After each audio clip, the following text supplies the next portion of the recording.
Hi everyone, I'm here to talk to you about the upcoming Book Week books. So we've got a whole lot of books that are shortlisted in the Young Reader category. Now, Young Reader are for students that are aged 8 and above.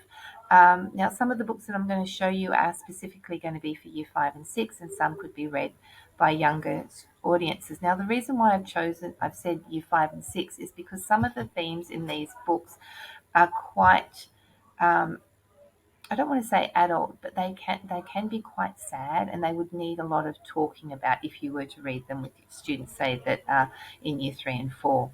The first book is this one. Unfortunately, it's been borrowed, so it's August and Jones by Pip Harry.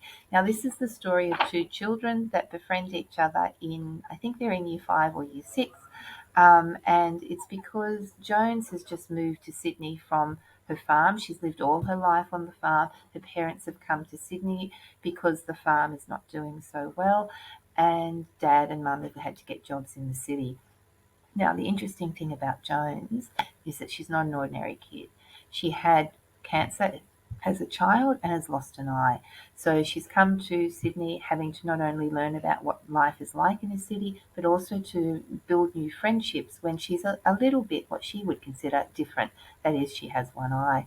So she befriends August, and August is a wonderful young man, a young boy, and he is into footy and all those sorts of things, but he doesn't want to be. His dad is pushing him into footy, so he is having to try and find ways to talk with his dad about how he doesn't want to play football. And they have this friendship, and August becomes a really important person in Jones's life because Jones starts losing the sight in her one eye that she does have.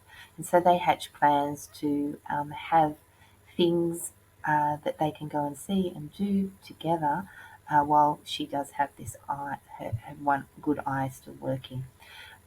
Really lovely book, lovely about relationships. The next book is this one called The Way of the Dog. This is a bit of a tearjerker. It was, for me, very difficult to read because it's about the way that we treat dogs. And this dog here, his name is Scruffety. He's born into a puppy farm, and he's rescued by the owner of the puppy farm's son or stepson. And they leave the farm because the father is not being kind, and it's about their adventure and their journey, and in particular about how dogs are treated and how humans interact with dogs. The next one here we have is this one. This is a dystopian one. Now, this is by Zanna Fralin, who also wrote this book.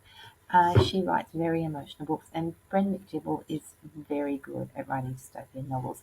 Now, this is set in a time when the world is living in communities of 350 and only 350, and they farm and they produce everything and they need for themselves. There is a central government who will send stuff to them occasionally, but for some reason the central government has stopped communicating with people, and things are starting to come into the community through the fences, and they don't know what's going on. So these two young kids, Shelby and Davy, set out to find what's going on. Why are things coming into their community and no one doing about it? So that's an interesting book to read if you're interested in what might happen in the future if we don't take care of our environment. The next one is this one, Xavier in the Meantime. This one's a really hard one to describe because it's the companion novel to another one called Asta's Good Right Thing. Now, Xavier is a young man who has depression, and it's all about the kinds of ups and downs he goes through and how he interacts with the friend that he has, Asta, people that she knows, and his own family, and how he makes decisions around his own family. So if you're interested in about emotion and learning how people deal with emotions and work through things, this one is actually a really interesting novel. Next one, this is Evie and Rhino. This is set in 1891. Evie lives on the coast with her grandfather, having lost her parents in a shipwreck. Now, they live on the coast, and so Evie is often going down to the coastline, looking at what the water had brought up, And one day she's down there and she notices there's all this stuff on the shore. It looks like there's been a shipwreck, and she finds a rhinoceros. And this is about the relationship that Evie builds with the rhinoceros, and how they try and work.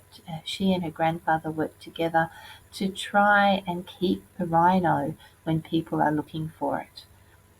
And the last one here is Runt by Craig Silvey.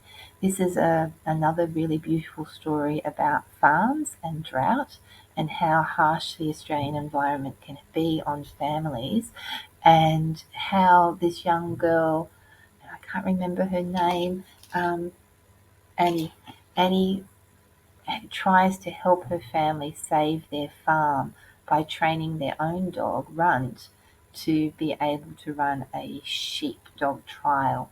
Only problem is Runt doesn't perform in any one. This has got great humour in it. It's really heartwarming to see how Annie and her family get on, how a community works, and how Annie